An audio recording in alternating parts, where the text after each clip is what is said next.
Quebrando a Lâmpada é um oferecimento. CREA Paraná. Quem fiscaliza, cuida.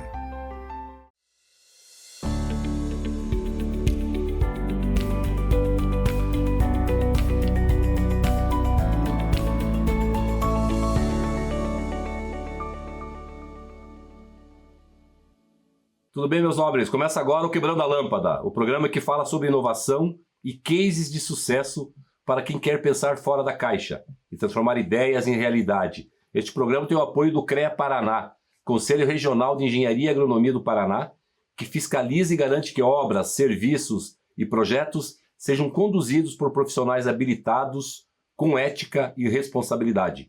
O CREA Paraná protege a sociedade, valoriza a engenharia, a agronomia e as áreas tecnológicas, além de apoiar o desenvolvimento profissional e a inovação que transforma o Paraná.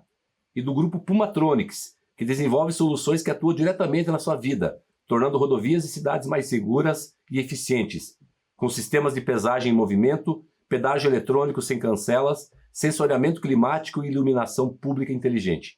O grupo contribui para reduzir acidentes, otimizar a mobilidade e melhorar a gestão urbana. É tecnologia aplicada à infraestrutura, gerando mais segurança, eficiência e qualidade de vida para a população. E eu sou Gilles Balbinotti e já peço para você nos seguir em nossas redes sociais, Instagram, acompanhar nosso canal no YouTube, no Spotify e não perder nenhum conteúdo exclusivo do programa. As palavras que definem o episódio de hoje são experiência e inovação. Estamos recebendo aqui com muita alegria o meu amigo Euclésio Manuel Finati, engenheiro civil, empresário e uma das grandes referências da construção civil no Paraná.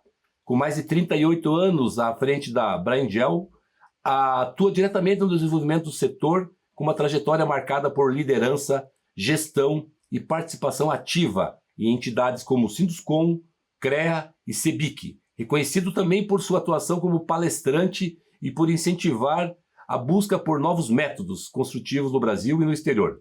É um profissional comprometido com o futuro do setor e da sociedade. Seja muito bem-vindo, Euclésio Manuel Finati. Euclésio, é uma alegria ter você aqui no programa Quebrando a Lâmpada, onde já passaram vários engenheiros, eu também que sou engenheiro, então muito obrigado pela tua presença, para trazer a tua jornada vitoriosa, empreendedora, inovadora e o principal, uma jornada que gerou soluções que resolvem problemas para melhorar a vida das pessoas, da sociedade como um todo. Seja bem-vindo, já te passo a palavra aí para ouvir essa sua primeira fala. Obrigado novamente.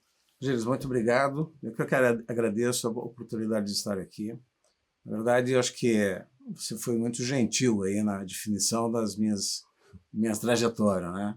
Eu acho que nós estamos aí há algum tempo. Sou formado em engenharia e economia, em engenharia já há 44 anos. A gente trilhou aí bastante coisa ao longo dessa vida, né? E tenho o prazer de estar hoje ainda em atividade. Fiz 70 anos agora em setembro do ano passado, mas assim, não quero parar porque eu acho que a gente tem que contribuir positivamente para o desenvolvimento da sociedade e principalmente, né, como engenheiro civil, a gente sabe a diferença que a gente pode fazer para a sociedade, para o desenvolvimento, para a infraestrutura, para aquilo que é importante para o desenvolvimento de uma cidade, de um país. Enfim, a gente hoje tem uma consciência muito forte do porquê que a engenharia e o trabalho que a gente está fazendo pode, de uma maneira ou de outra, estar fazendo com que não só as grandes cidades, mas as pequenas cidades se transformem. Então, esse é o trabalho que a gente vem fazendo hoje.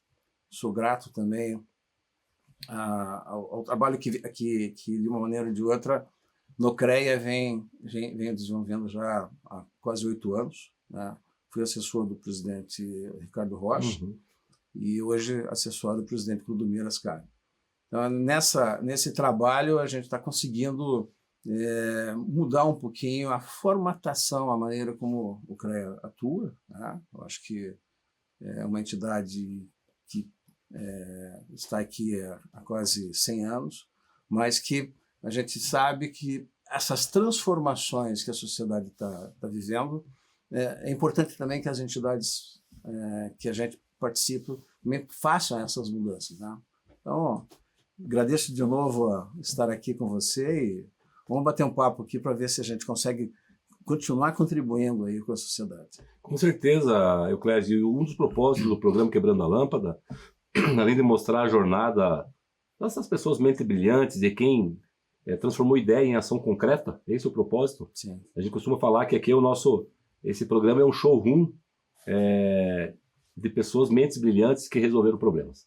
E o segundo propósito, não menos importante, é inspirar quem está nos assistindo, inspirar as pessoas, inspirar os jovens, inspirar as crianças. Sim. E nessa perspectiva, queria que tu trouxesse, a gente tem perguntado para os nossos convidados, eles têm achado interessante, não é comum, né, ter essa pergunta. Como é que era o Euclésio lá na infância, na adolescência? Era inquieto, construiu o carrinho de rolamento, já tinha esse viés da engenharia, do empreendedorismo? Como é que era? Conta um pouquinho pra gente. Interessante você fazer a gente voltar aí nessa visão. Carrinho de rolamento, você tocou exatamente num ponto. Eu morava numa região ali perto do São Francisco, e a única rua asfaltada, a Rua Parnaíba, naquela época. Era uma rua que tinha, quem conhece a região sabe, é uma descida, era a única rua asfaltada.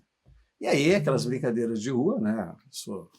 Eu tenho 70 anos, quer dizer, mais de 50 anos atrás, 60 anos atrás, tinha que ter uma atividade. E aí alguém da região resolveu, falou assim, poxa, vamos fazer um carrinho de rolemã, né? Carrinho de rolemã, para descer naquela rua. Uma rua tranquila. Era a única asfaltada, mas era uma rua tranquila. Você não faz ideia o que a gente fez, né? Essa história de fazer carrinho de rolemã. E aí comecei a construir carrinho de rolemã, porque a grande sacada era assim, né? Quem conseguiria chegar mais rápido. Tinha que ser carrinho. Aí a gente fez todos os testes com rolemã grande, rolemã menor e tal, porque aí chegamos à conclusão que com rolemã menor, apesar de mais baixo, ele poderia correr mais, né? E tinha que equilibrar e tal. Carrinho rebaixado. Rebaixadinho e tal. Não, e aí tinha que arranjar um jeito de frear o carrinho e tal. Então foi interessante você voltar para o carrinho. A gente não tinha nem combinado isso, mas o rolemã foi uma... E assim, né? Lógico que com toda a infância, mas eu nunca fui uma criança agitada. Eu sempre tive uma certa moderação de desenvolvimento das atividades. Então, eu jogava futebol, carrinho de rolemã, as atividades assim, de criança daquela época, né? Mas eu não fui agitado, eu fui sempre tranquilo. Passei uma infância que meu pai era caminhoneiro, né? E viajava bastante. E eu me lembro que a gente, às vezes, eu sentia falta. Puxa, passava uma semana fora, viajando. Então, isso fazia com que, como eu sou o último, eu sou o que a gente chama de raspa do tacho. Raspa do tacho. Né? Eu tenho mais 3 irmãos, 2 irmãs e um irmão. E eu nasci e o meu irmão já tinha 14 anos. Então, eu meio que fiquei sozinho com meu pai e com minha mãe. Mas como meu pai viajava muito, eu ficava com minha mãe. Então, eu meio que fui bem companheiro da minha mãe, no sentido de...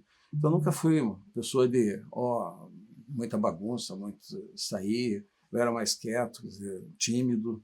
Então, tive algumas dificuldades de transacionar, mas isso passou muito rapidamente. Eu consegui vencer, entre aspas, a timidez. Eu queria ouvir de você também, você trouxe, né, esse ambiente favorável, tu comentou das irmãs, né, enfim, da mãe, do pai. Ou seja, esse ambiente favorável, ali que nasce o empreendedorismo, né? Ali nesse seio familiar. É interessante isso também, porque eu venho de uma família muito simples, muito simples. E minhas 2 irmãs e meu irmão não fizeram nenhum tipo de faculdade, nada. Eles venceram na vida, mas assim, naturalmente, sem passar por uma faculdade. E a minha formação já foi diferenciada, né? Eu busquei isso. Tá? Meu pai não tinha ideia se era importante fazer faculdade ou não. Né? Minha mãe menos ainda. Minha mãe quase que não sabia nem escrever seu nome. Então ela tinha dificuldade de leitura. Mas eu fui buscar esse tipo de atividade. Eu fiz 2 faculdades. Isso é legal tu trazer, eu ia te perguntar essa questão, como que foi essa entrada na academia, né? Eu já estudei no Colégio Estadual do Paraná, e ali comecei a perceber, eu tinha que dividir entre as ciências matemáticas e as ciências biológicas, né? E aí, biológicas, para mim, medicina, sangue, aquela coisa do... Quero distância. Isso eu acho que não era bem meu... Eu falei, não, vou para a matemática. Foi assim, muito natural para mim. Nas ciências matemáticas, eu comecei a perceber, puxa, mas para onde você vai? Porque você é muito pequeno no sentido de não ter conhecimento, né? E não ter uma família que pudesse dizer assim, olha, é importante você fazer isso ou aquilo. Eu não tinha essa formação familiar em que pudesse me conduzir para algum caminho. Né? Isso fui eu que trilhei no momento que eu estava no colégio estadual e percebi a importância da matemática, a importância... Daí eu comecei a pensar na engenharia mesmo. Né? E foi aí um caminho muito natural, né? Que saiu daquilo que eu comecei a pesquisar. Porque eu sempre fui de perceber e começar a olhar sem muita influência, sabe? Eu queria saber por mim mesmo. Aí trilhei normalmente, fui fazendo. Não consegui passar no primeiro vestibular, não consegui, de engenharia na Federal. Acabei passando em economia, né? Era um segundo vestibular. Acabei passando em economia, e aí comecei a fazer economia, daí no segundo ano eu consegui passar em engenharia, trilhei os dois caminhos juntos, e aí tem uma outra questão muito séria, porque eu acabei passando na PUC, sou o primeiro filho da PUC.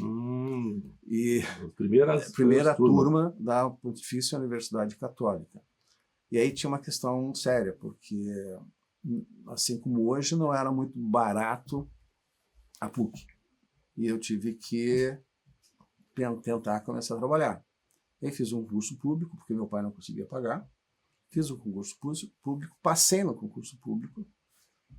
Aí só para não ficar contando todas as histórias, mas eu fazia engenharia de manhã, eu tinha que trabalhar à tarde, né, 7 horas, era 8 horas por dia, e as outras horas eu fazia no final de semana num posto de assistência médica, porque eu trabalhava no Instituto Nacional de Assistência Médica da Previdência, e trabalhava, e à noite ia para a universidade para fazer economia. Então fazia engenharia de manhã, trabalhava à tarde e à noite ia fazer economia. Isso foram 2 anos, quase 3 anos, e a gente teve que desenvolver eu tive que fazer uma série de atitudes para poder vencer.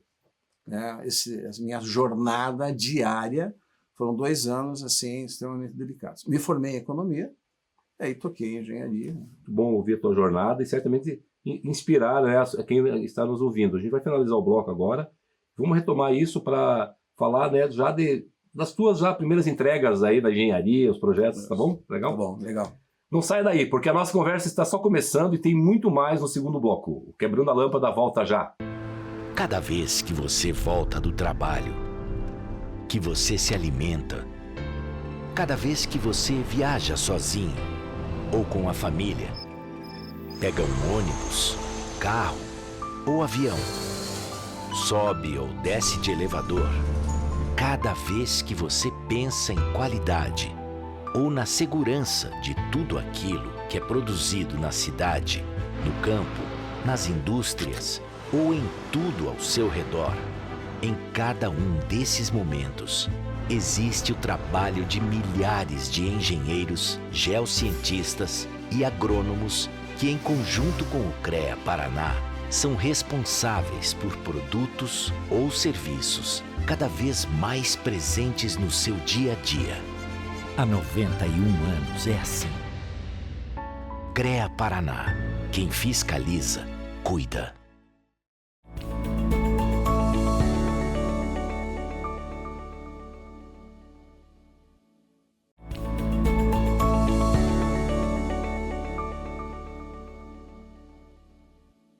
Sejam bem-vindos de volta ao Quebrando a Lâmpada. No episódio de hoje, nossa conversa é com o Euclésio Manuel Finati, engenheiro civil, empresário e referência na construção civil. Agora seguimos nessa troca sobre construção civil, inovação, sustentabilidade e o desenvolvimento do setor no Brasil, né, Euclésio? A importância da engenharia para construir as cidades, para melhorar a vida das pessoas. Aonde a gente vai hoje tem uma obra de engenharia ali no contexto que tu está... enfim. Mas antes eu queria um passinho atrás, falar dos teus primeiros empreendimentos, ou seja, as tuas primeiras obras de engenharia. Fala um pouquinho dessa jornada, por favor. Eu acho que é importante citar o seguinte: como nós estamos hoje vivendo num mundo em que está com dificuldade do jovem entrar numa carreira como a engenharia, por exemplo. Que é muito mais fácil. Hoje você pega o seu celular e você tem tudo no seu celular, você desenvolve as suas atividades, e o jovem, principalmente, acha que resolve o problema tudo dentro do celular. Isso não é bem assim. A gente sabe que modernizou demais, mas as dificuldades iniciais fizeram com que eu hoje tivesse absoluta convicção de que a gente precisa passar por uma jornada de conhecimento mais profundo, tá? Então, eu comecei, por exemplo, eu tenho uma empresa consultora há 40 anos. Eu me orgulho de dizer o seguinte, que dificilmente alguém vai encontrar uma empresa consultora de 40 anos que tenha o mesmo dono, mesmo CNPJ, tá? E mesmo nome da empresa, tá? Com o mesmo CNPJ. Tá? Tive dificuldades, tenho dificuldades, não nego isso, para manter, mas tenho isso como um legado que a gente conseguiu construir. Mas como é que a gente começa isso, Gilles? Fiz mais de 80 projetos, particularmente, desenvolvendo isso, fazendo projeto e executando obra. Então isso cria uma experiência, desde de um simples galpão, umas simples obras, até obras muito mais complexas. Então, tem que passar por essa experiência. Por quê? Porque a universidade não te traz isso. E hoje está pior ainda. Hoje está pior ainda. Então, quando você pensa em uma universidade que faz engenharia, qualquer engenharia, no caso, engenharia civil, EAD, como é que você vai ter a mínima da experiência para você fazer bem feito? Então, eu sou absolutamente contra o EAD para a engenharia. Lógico que tem algumas coisas que podem ser feitas, não tenha dúvida. Complementar, né? Não tenho dúvida. Que uma parcela. Uma parcela Não tem problema. Tá? Agora, o presencial, o contato com o professor, o contato com os colegas, o desenvolvimento dessas atividades em que você possa se construir junto, né? Seria muito importante. Então, eu passei por isso. Tá? Fiz a minha empresa em 86, tá? De lá para cá, a gente foi crescendo e construindo e mudando. E aí você tocou também numa questão que hoje não tem a menor dúvida. Se a gente pensa em engenharia, precisa pensar em inovação, tecnologia e sustentabilidade. Certo. Não dá para que nós continuemos desenvolvendo atividades de engenharia sem que a gente não pense em como que você possa fazer com que os produtos, o fornecimento daquilo que você vai construir venha de lugar correto e que, principalmente, né, vá para o lugar correto, depois, caso haja sobra. Então, esse caminho, essa mudança de pensar na sustentabilidade, ela é fundamental para as metodologias construtivas modernas, para a inovação, para a industrialização na construção, que é uma das coisas que já há alguns anos eu venho batalhando, né? Para a gente sair desse empilhar tijolo, desenvolver atividades da extração da natureza em barro para fazer um tijolo, para daí empilhar num prédio e disso sobrar algo que você volta para a natureza. Não dá mais para admitir isso. Por isso, a gente precisa pensar em tecnologia, inovação, sustentabilidade, para mudar esse cenário todo. Então, isso é uma coisa que eu sempre falo. Eu digo que cabelo branco demonstra alguma experiência. Tá? Mas, às vezes, o cabelo branco ele não muda daquilo que ele fazia antes. Então, toma cuidado. Toma cuidado, porque no momento em que você conversa com alguém de cabelo branco e ele diz não vai mudar, esquece, deixa ele de lado. Pode pensar em mim, porque eu vou mudar, porque eu faço inovação, porque eu quero fazer. Então, quem tem cabelo branco, mas que pensa no futuro e que pensa em mudança, aí tudo bem. Se não, deixa de lado, porque vai pensar em quem vem, o jovem que está vendo, para pensar nessa mudança. Então, eu digo que há uma necessidade de a gente alterar a forma de execução de qualquer tipo de obra, em qualquer tipo de engenharia, para a gente poder dar para a sociedade algo melhor, né? Algo realmente sustentável. Bacana essa mensagem que tu traz, essa mente aberta, né? Você tem que estar mente aberta, né? Para não tem a ver com a idade, Tem a ver Não. com você ter a mente aberta para... A tecnologia está aí, quer dizer, você tem que ter essa atualização, né? E seja na área de engenharia, seja na área médica, Qualquer. porque tem muita informação, você tem que estar se atualizando. Queria que tu trouxesse um case, se fosse possível, Clésio. Hoje tem muito essa questão das startups, das empresas de tecnologia, que tem uma ideia, mas às vezes ele não observa outros fatores. Você já passou em quantos, digamos, governos, em quantas reformas tributárias, em quanta questão financeira que envolve o país. Algum case teu para inspirar essa pessoa que quer empreender ou está empreendendo, não está conseguindo decolar. O Brasil precisa de empreendedores, né, Clésio? Porque é o empreendedorismo que vai resolver os problemas, que vai gerar valor agregado, que vai gerar dinheiro no bolso, que vai resolver problemas. Traz algum case, alguma experiência tua, um engenheiro que daí teve uma empresa, ou seja, tem que administrar, que tem que fazer gestão de pessoas emoções, Sim. que tem que cuidar da questão financeira, Sim. que tem que pagar uma carga tributária pesada já desde sempre, e ainda assim no Brasil, né, falando de você aqui, tu venceu e está vencendo há mais de 40 anos. Traz essa tua experiência para quem está empreendendo e quem pensa em empreender. Eu acho que nada a gente vai comprar pronto, né? Não adianta você dizer assim, faça desse jeito que vai dar certo, né? Vai depender de cada um, vai depender da experiência de cada um. Mas eu acho que assim, hoje, para aquele jovem que está começando na engenharia, para aquele que vai desenvolver alguma atividade que tem a engenharia, de novo, qualquer tipo de engenharia, ele precisa ter uma ideia absolutamente nova no que tange a como se desenvolver. Você falou em case, eu viajei o mundo inteiro. Eu tive condições de levar profissionais para o mundo inteiro para conhecer tecnologia e inovação. Aonde que a gente consegue construir melhor?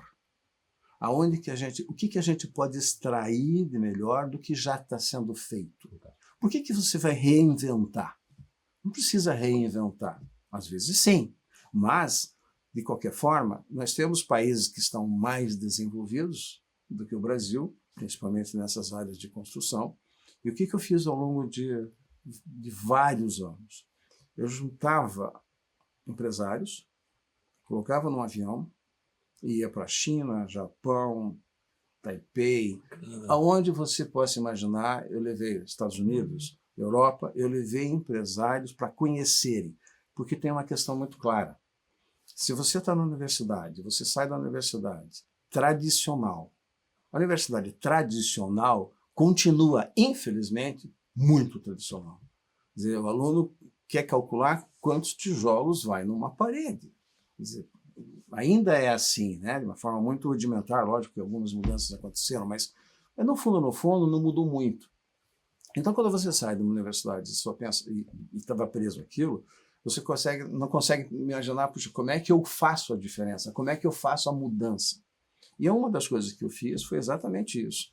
Trazer profissionais que tinham suas empresas tradicionais a pensar na mudança. E isso aconteceu. Furar a bolha, sair da bolha. Eu vou te contar só um case. Que bacana, buscar uma referência diferente. Um case de 1 minuto. Nós desenvolvemos aqui em Curitiba o programa Obra Prima. 27 empresas concorrentes entre si, pensaram em como fazer um empreendimento de forma perfeita, desde a sua origem, da origem da compra do terreno, até a entrega das chaves. Nós conseguimos fazer com que esses 27 empresas se reunissem lá no Sindicom, na época. A gente teve 53 reuniões ordinárias durante exatamente um ano, uma reunião por semana, com em média 35 profissionais, pensando no que é o melhor. Nós fizemos o melhor. Nós sabíamos exatamente quantos pregos iam naquela estrutura, qual que é o momento que nós iríamos colocar a parte A, a parte B. Tudo isso foi pensado. Para demonstrar o quê, Gilles? Demonstrar que, ao planejar bem, a gente consegue construir bem e com tempo correto. Me lembro que eu anunciei que o início da obra foi em maio. Eu disse que em novembro de um ano e meio depois, nós estaríamos inaugurando a obra, às 19 horas. Eu cheguei a fazer esse tipo de informação, que eu estava coordenando esse grupo de 27 empresas construtoras. E nós inauguramos o empreendimento exatamente 1 ano e meio depois, conforme o planejamento. Por que eu estou falando isso? Porque planejar é uma das coisas mais importantes da engenharia. E se você não planeja, você não executa. Veja, a gente tem noção muito clara que se nós conseguíssemos crescer o PIB brasileiro em torno de 3,5% a 4%, que seria o grande ideal mínimo para que nós pudéssemos mudar a nossa realidade. Vai faltar engenharia, vai faltar engenheiros, isso não tenha dúvida. Uns 3 anos, 4 anos atrás, eu fiz um levantamento muito forte, fui estimulado para fazer uma palestra, qual o futuro da engenharia?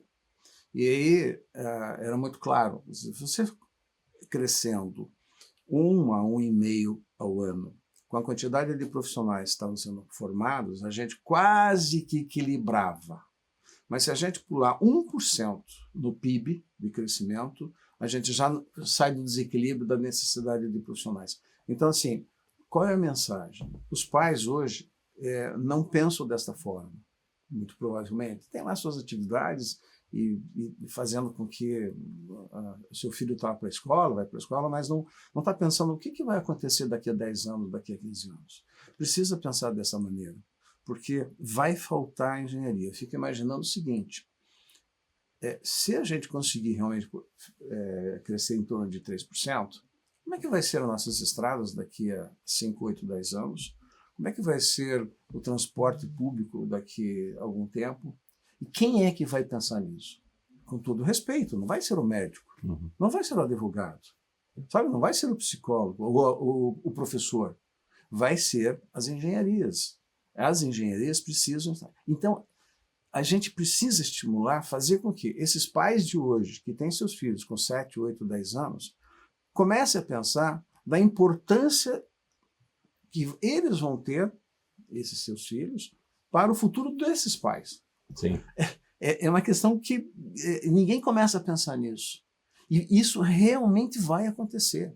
Tá? Eu tenho, infelizmente, tenho certeza de que nós vamos ter gargalos da infraestrutura que já tem hoje. Eu digo o seguinte, é possível que eu ou você, Gilles, se precisássemos de um médico de imediato, a gente entra numa ambulância, a gente pode morrer no tráfego. Sim, por não ter uma boa engenharia de tráfego. Porque não tem uma engenharia de Com tráfego certeza. correto. Então, assim, a gente tem que pensar nisso, tem que mudar essa realidade. E hoje quem pode fazer isso são os pais dessas crianças de 8, Fantástico. 9, 10 anos. No terceiro bloco a gente vai falar de inovação também e continuar com essa inspiração, tá bom? Já já a gente volta com mais insights e histórias inspiradoras que podem acender muitas luzes aí na sua cabeça. Fica por aí, o Quebrando a Lâmpada volta já.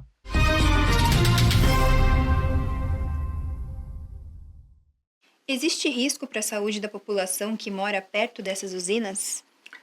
Existe sim, porque não faz muito tempo, 2010, alguma coisa assim, né, o pessoal descobriu que a incineração do lixo gera diversas substâncias que são cancerígenas. Né? Quimicamente elas são conhecidas como dioxinas e furanos. Tá? E por isso essa tecnologia está sendo banida do hemisfério norte. Né? E eles estão procurando novas formas de processar o lixo. E, inclusive, eles vêm visitar outros países que têm tecnologia para substituir a incineração. Então, é importante ter novas tecnologias, porque o aterro sanitário também ninguém quer perto de casa. Porque tem cheiro, tem uma movimentação de caminhões, e tudo isso estimula o desenvolvimento tecnológico de alternativas. Uhum. Além da queima do lixo e essa poluição, essa energia que é gerada, ela pode gerar energia sustentável, né, essa queima do lixo? Sim, sim. Esse calor gerado na incineração pode gerar vapor d'água, né, em caldeiras industriais, e isso movimenta geradores de energia elétrica. Né? Então, uma possibilidade é a geração de energia elétrica de forma meio parecida com algumas usinas termoelétricas instaladas no Brasil, né, movidas a petróleo, né, simplesmente substituindo o petróleo pelo resíduo sólido urbano. Com isso, a gente pode considerar que essa energia elétrica seria sustentável também.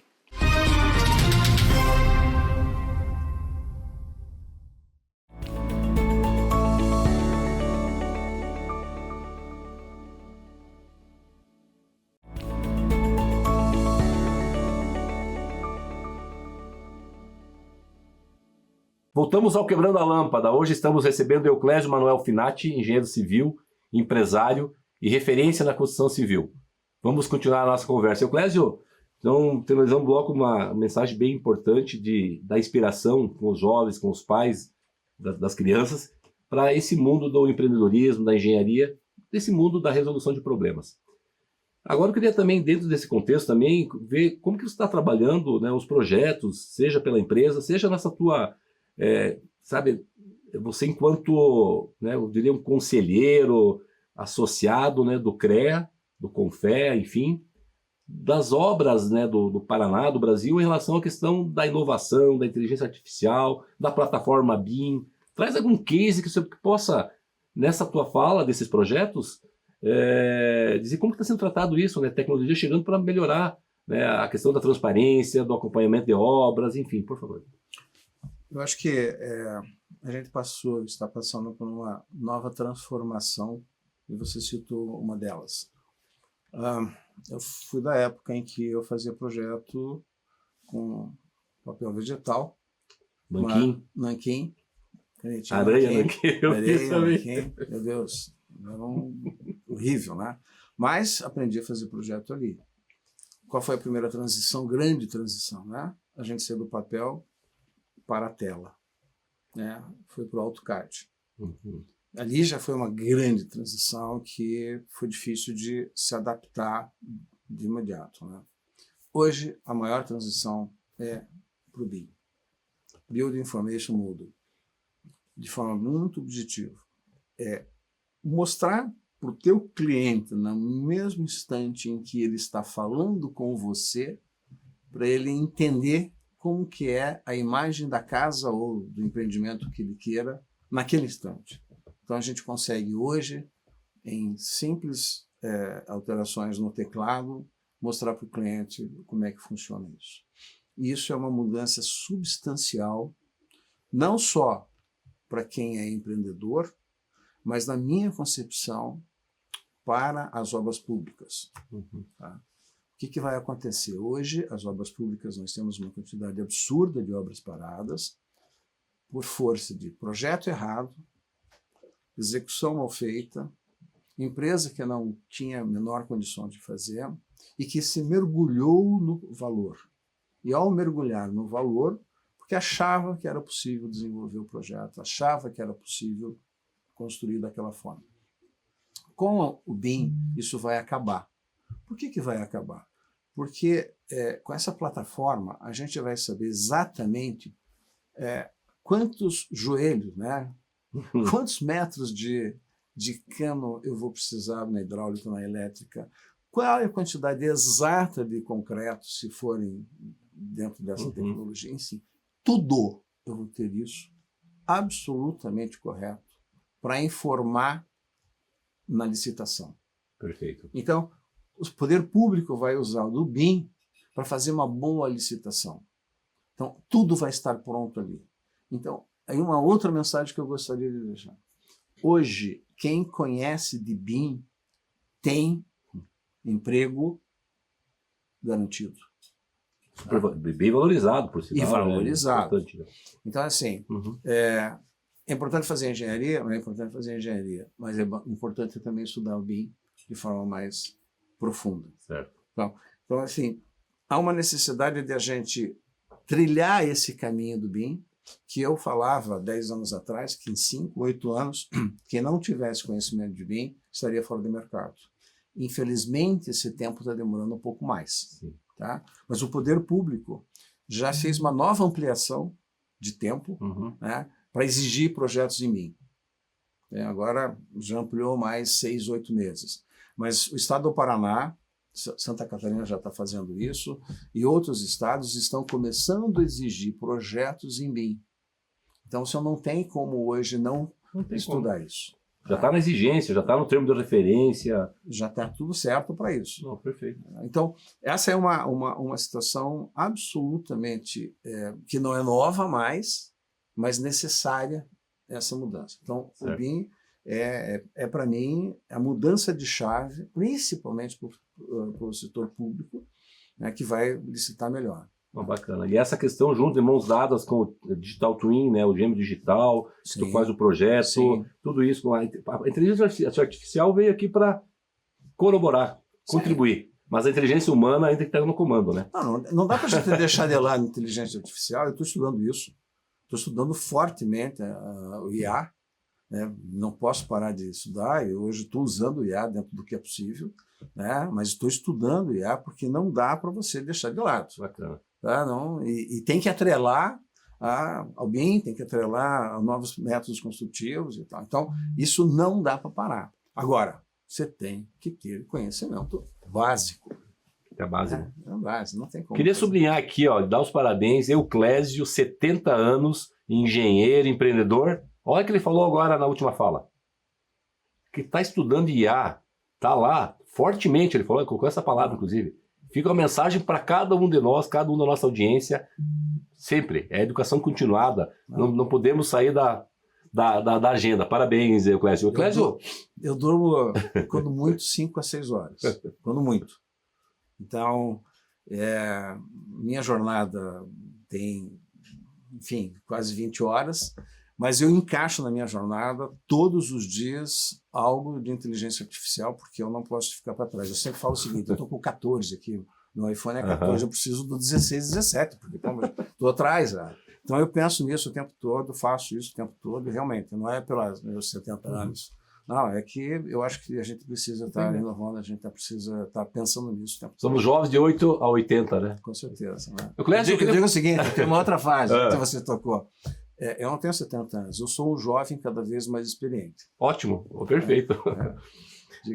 CREA, aliás, agradecer o CREA aqui que está conosco, o sponsor, né, o presidente Ascari acreditou no nosso projeto, está conosco já desde o ano passado. E obrigado, CREA, obrigado. E você que é um grande conselheiro, né, do presidente, está lá desde a época do Ricardo também, que eu conheço. E fala, o Euclésio, nessa agenda do CREA, como é que está isso? Fala de algumas dos projetos que tu participou, dos desafios. É importante te ouvir também. Eu acho que a gente está também numa grande mudança no CREA. Você citou bem o Ricardo Rocha de Oliveira, meu grande amigo, né, se transformou num grande amigo, além de eu ter trabalhado com ele. Acho que a gente brigava positivamente muito. Brigava no sentido de melhorar. Né? E o Ricardo entendeu uma coisa que para mim era fundamental. Né? De a gente pensar no CREA para fora. De a gente pensar no CREA, do que o CREA pode ainda fazer mais para a sociedade. Fiscalizar é importante, ter um engenheiro nas obras é importante, evidentemente. Isso é fundamental para o CREA, e isso precisa acontecer mesmo. O público precisa entender que não pode se fazer obra, não pode se pensar em fazer uma plantação na área de agronomia se você não tem um profissional. Né? Isso pensando em tudo, né? A parte elétrica, a parte hidráulica. Mas isso é super importante e a gente precisa demonstrar isso para a população. Mas mais importante do que isso como é que eu, estando aqui hoje, sendo assessor do presidente, que tem, e falando em nome teoricamente, em nome de 100 mil profissionais, como é que esses profissionais podem fazer mais do que já estão fazendo? Como é que as mais de 25 mil empresas vinculadas ao CREA podem fazer mais do que estão fazendo? Então, essa é uma mudança fundamental de visão. Então, trazer esses profissionais, mostrar para os profissionais que a sociedade precisa desses profissionais de outra forma. E o que a gente está fazendo? E aí eu vou entrar diretamente em algo que eu acho que é o melhor programa que o CREA fez, que eu conheço, nos meus 44 anos de vinculados ao CREA. Né? Todo engenheiro precisa estar vinculado ao CREA para poder trabalhar. É o programa Mais Engenharia. Fantástico. Tá? Nós estamos levando 50 engenheiros em 50 cidades de baixo IDH. Então, é um programa que tem a parceria com a Itaipu, com a Universidade Estadual de Ponta Grossa e o CREA aqui. A gente juntou essas 3 entidades para quê?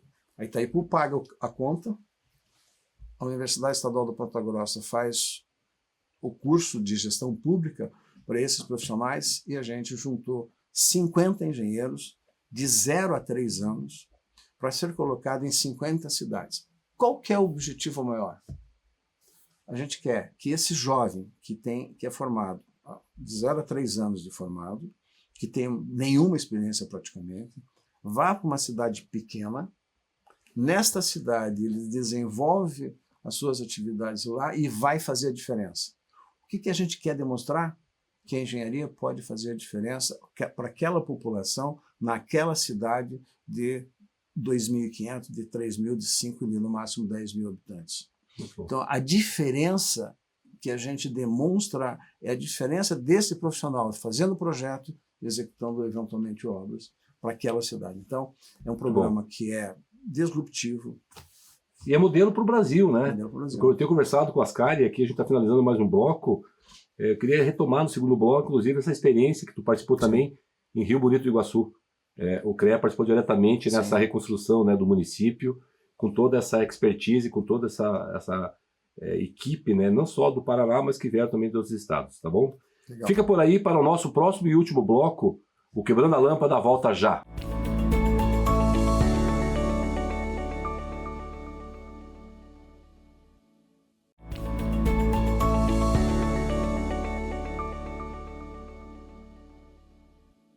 Estamos de volta ao último bloco do Quebrando a Lâmpada. Agora vamos falar sobre futuro e outras entregas muito concretas e importantes que o CREA liderou. Clésio, a gente estava comentando, né, anteriormente, enfim, dessa participação importante, efetiva, relevante para construir cidades, melhorar as cidades e os municípios, eu coloco municípios porque tem grande atuação também na área rural, e reconstruir cidades também. Fala dessa experiência fantástica que teve aí no ano passado. Eu acho que uma das experiências que por um lado foi trágico, que foi a questão do Rio Bonito, mas por outro lado demonstrou aquilo que eu falei inicialmente. A gente precisa fazer mais. Quer dizer, mais de 100 profissionais participaram da ideia do que estava acontecendo em Rio Bonito.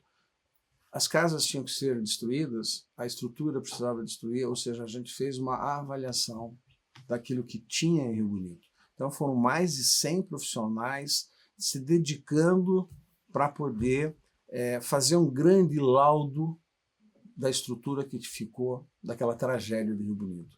Então, foi um trabalho especificamente definido e muito rápido. De forma rápida, em menos de 48 horas, nós tínhamos lá 45, 50 profissionais se dedicando para demonstrar que a engenharia pode ajudar nesse momento sério. Então, o Rio Bonito é um grande exemplo de um trabalho muito recente, da atividade, do movimento que o CREA pode fazer a favor de uma reconstrução. Tá. E eu falei, já que você citou cidades, eu tinha começado a falar do Mais Engenharia. Né? Eu vou repetir uma questão que eu acho que é fundamental. Eu estou correndo esses municípios. Eu tenho ido nos municípios. É sensacional conversar com o prefeito do município A, do município B, e quando ele começa a perceber que aquele profissional que a gente colocou lá, ele está fazendo a diferença para o município. Você imagina o seguinte, vou te dar um exemplo de um município de 4.800 habitantes. Ele tinha um engenheiro nesse município, tá? E tinha um estagiário. Quando ele colocou mais um engenheiro, porque o engenheiro que estava lá, o engenheiro que tinha que fazer projeto, tinha que acompanhar a obra, né? E tinha que estar se movimentando na burocracia para você aprovar um projeto, ou no Estado, no Federal, ou seja onde for. Para quê? Para trazer dinheiro para o município. Quando se coloca mais você libera aquele profissional para fazer outras atividades. Ele dobrou a capacidade de fazer projeto. O que é dobrar a capacidade de fazer projeto no município de 5.000 habitantes? É fazer uma escola, por exemplo. Uma escola que vai custar R$500 mil. Mas quantas pessoas vão trabalhar naquela escola que vai custar R$500 mil, que foi feito pelo nosso bolsista, que foi colocado lá. Quantos empregos vão acontecer naquela ali? Então ele consegue fazer um projeto, buscar recurso, né? E desse recurso desenvolver atividades lá. Se é a escola, se é uma pequena ponte, né, para atravessar de um distrito ao outro do município, se é uma ampliação de um centro de saúde que ele tem lá. Então, isso faz uma diferença absurda, gente. Absurda. Então, assim, a felicidade, esse prefeito, acho que não vale a pena a gente citar qual é a prefeitura, ele ficou tão feliz, e aí ele me levou, no dia que eu fui lá com ele me levou para almoçar. Não, você vai almoçar comigo? Vamos no restaurante, vamos almoçar comigo. Era um restaurante absolutamente simples, talvez o restaurante mais simples que nós temos em Curitiba, era o restaurante da cidade, tá? Aonde ele teve o maior prazer de, não, você vai almoçar comigo. Nós precisamos continuar conversando, como é que a gente pode ajustar? Então, assim, é surreal, eu digo, a diferença que a gente vai fazer para esses pequenos municípios no momento que a gente coloca o engenheiro. E para amarrar isso, o que a gente quer? De novo, vamos voltar para o pai, que nós estávamos falando anteriormente. Se esse pai estimula esse jovem a fazer engenharia, esse profissional vai para um município como o município que eu estou citando, e lá ele vai fazer carreira. Ele entrou lá ganhando salário mínimo profissional, né, que foi uma das exigências que nós fizemos dentro desse programa. Ele vai fazer carreira. Ele vai estar num município pequeno, porém com qualidade de vida absurdamente diferente, né? E ele vai fazer carreira, ele vai poder ser o engenheiro do município, ele vai poder ser talvez o prefeito do município. Então, essa é a mudança que a gente precisa fazer para que nós possamos interiorizar a engenharia, desenvolver a infraestrutura no interior dos estados, aonde tiver condições de fazer isso. E o CREA está dando um grande exemplo no momento em que conjuntou Itaipu, Universidade Estadual de Ponta Grossa e CREA para poder fazer esse programa durante 2 anos. Só tenho a sublinhar e a parabenizar um belo projeto, um belo programa que já está acontecendo.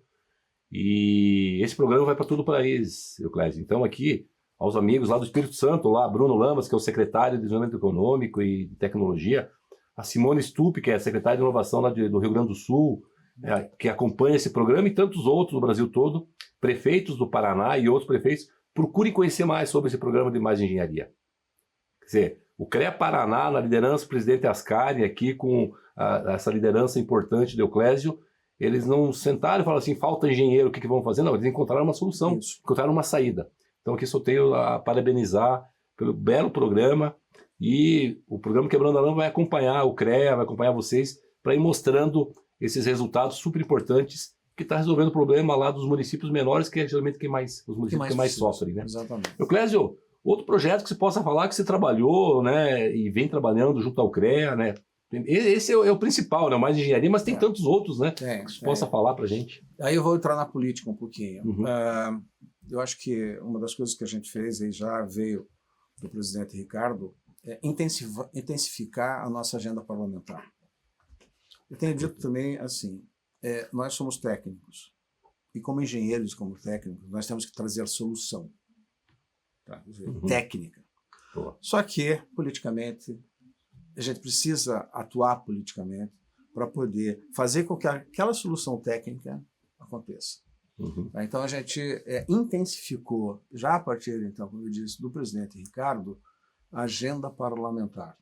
Tá? O que é essa agenda parlamentar de forma também bem objetiva? Nós estimulamos os nossos profissionais de todo o Estado a pensar em eventuais projetos de lei que fosse de interesse de toda a sociedade, mas projetos de lei que tivessem um cunho absolutamente prático. Então, nós criamos grupos de trabalho no Paraná inteiro e fizemos um grande funil de ideias e levamos esse funil de ideias para a Assembleia Legislativa. Como nós temos lá um único engenheiro civil deputado, que é o Fábio Oliveira, levamos para o Fábio... Já esteve aqui no Quebrando a Lâmpada. O Fábio já esteve. Não, o Fábio, com certeza. E o Fábio levou entendeu isso, e hoje é o nosso grande parceiro, né? Lógico que nós temos lá um grupo de deputados que fazem parte dessa agenda parlamentar, mas o Fábio está liderando. Então, são ideias. É uma mudança de comportamento também, gente, porque é o seguinte, Sim. nós, sociedade, às vezes, absorvemos leis que a gente não participou. E a gente tem que seguir. Nós invertemos. Perfeito. Nós sugerimos leis.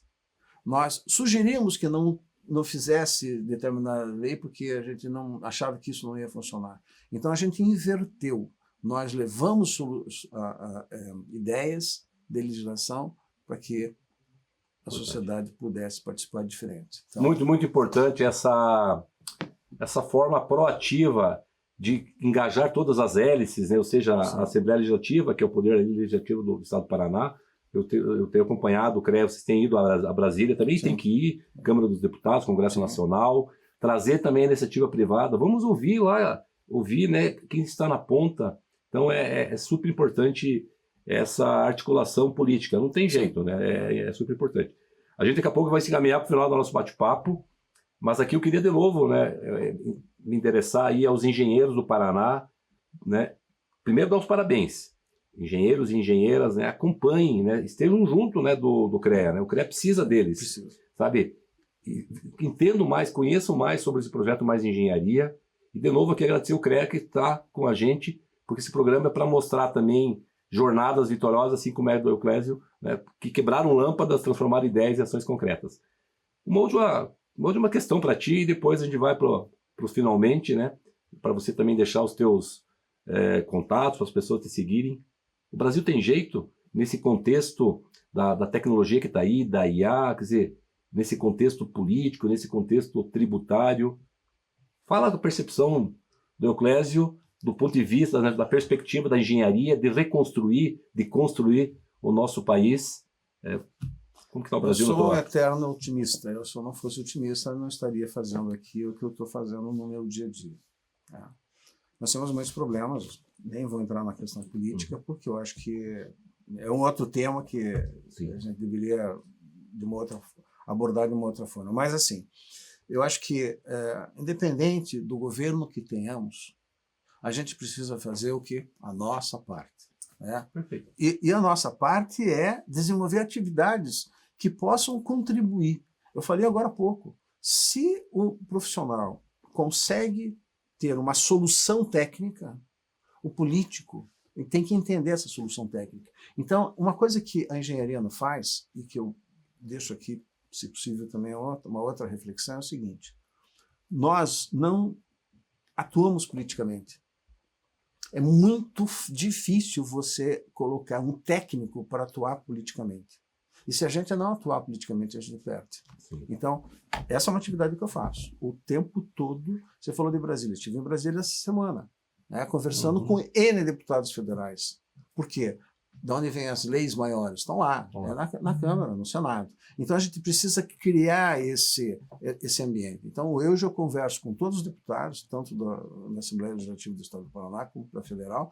Por quê? Porque a gente precisa levar soluções corretas para que a legislação aconteça através das questões técnicas que a gente pode fazer. A decisão é política, né? Mas ela tem que se basear na questão técnica e essa participação efetiva lá ela é essencial. Euclésio, só tenho a te agradecer. Que é isso. Muito obrigado. Conversa você. Inspiradora.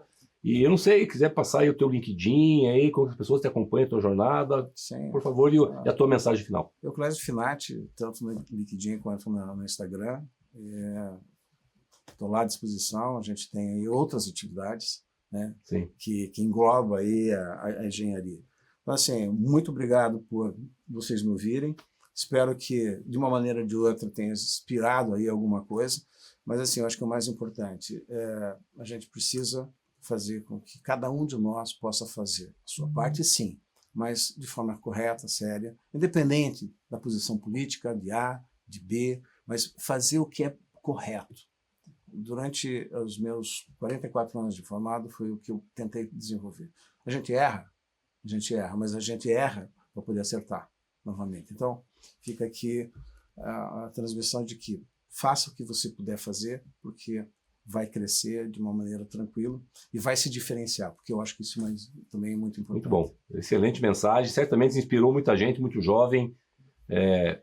Engajou os pais também para falar lá para os filhos. Sim, com certeza. Tenho certeza que os próximos números vai aumentar o número aí de engenheiros do Paraná. Tomara.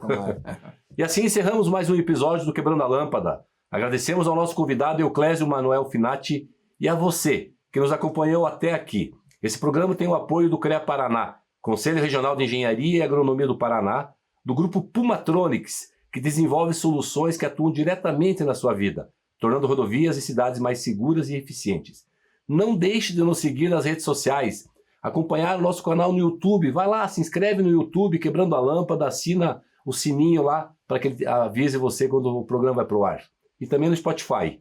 Vai fazer aquela viagem? Conecte o Spotify, tem mais praticamente 100 programas lá, com muitas lições aprendidas e bacanas para você escutar e refletir sobre esses assuntos. E você quer aparecer aqui no Quebrando a Lâmpada? Manda uma foto assistindo o programa Quebrando a Lâmpada e nos marque nas redes sociais. Faça parte desse ecossistema de inovação de pessoas que pensam fora da caixa.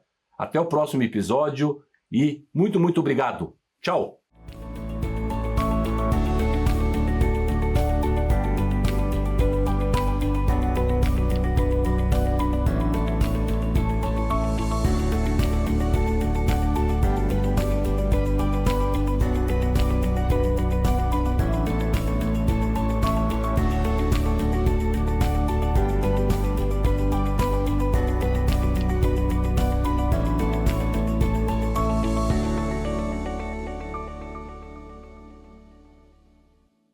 Quebrando a Lâmpada é um oferecimento. CREA Paraná. Quem fiscaliza, cuida.